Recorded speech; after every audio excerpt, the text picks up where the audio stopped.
Herkese yeniden salamlar.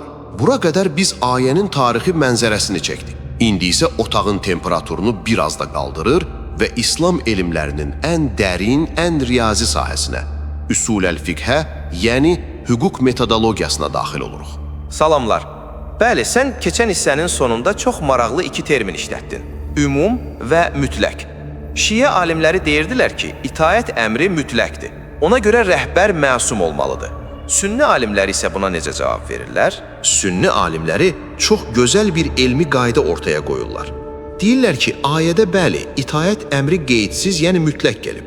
Amma eyni ayədə əmr sahibləri ifadəsi cəm və ümumi formada gəlib.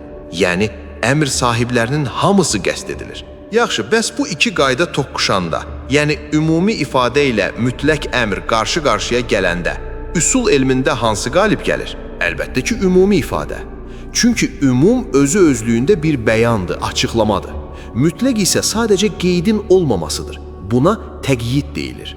Yəni, əmr sahibləri ifadəsinin ümumiliyi o itaət əmrini çərçivəyə salır, onu məhdudlaşdırır. Məna belə olur.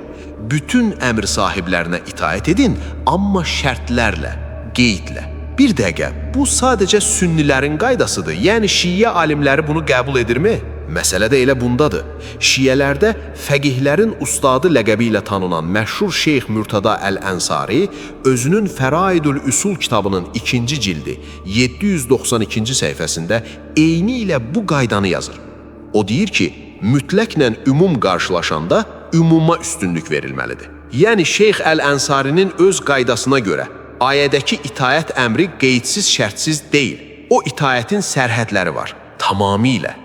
Hətta ən böyük müasir mərcələrdən olan Əbulqasim Əl-Xoyinin Misbahül Üsul və Mühadarat kitablarında da eyni üsul qaydası təsdiqlənir. Yəni, elm deyir ki, itaət mütləqdir, deməli adam məsumdur iddiası metodoloji cəhətdən kökündən səhvdir. O itaətin mütləqliyi ümumi ləfzlə məhdudlaşıb. Mükəmməl məntiqdir. Amma şiə alimlərinin başqa bir argumenti də var axı. Deyirlər ki, əmr sahibləri ifadəsi və bağlayıcısı ilə, yəni ətf olunaraq birbaşa Peyğəmbərə bağlanıb. Peyğəmbər məsumdursa, onunla eyni cümlədə ətf olunan da məsum olmalıdır. Buna nə deyirlər? İddiası isə Quranın digər ayələri ilə darmadağın olur.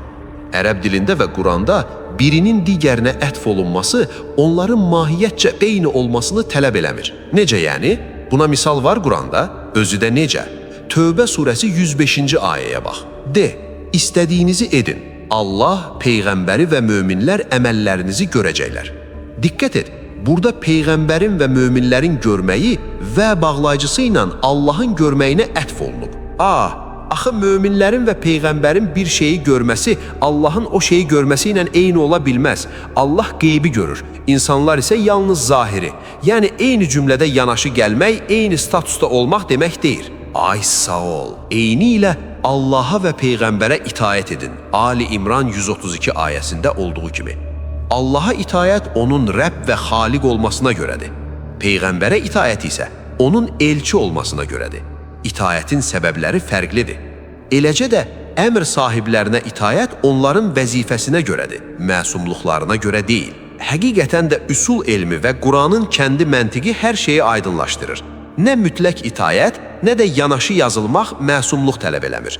Amma sən bilirsən, məni ən çox düşündürən bu ayənin düz davamıdır. Bəli, ayənin ən təhlükəli yeri. Ayənin davamında ixtilaf düşəndə məsələni kimə qaytarmaq əmr olunur? Bax, bu sual məncə bütün imamət inancını sınağa çəkir. Və sən bu sınağın necə nəticələndiyini, Əbu Bəkir Əl-Cəssasın o təqzib edilməz məntiqini silsiləmizin 4-cü hissəsində eşidəcəksən.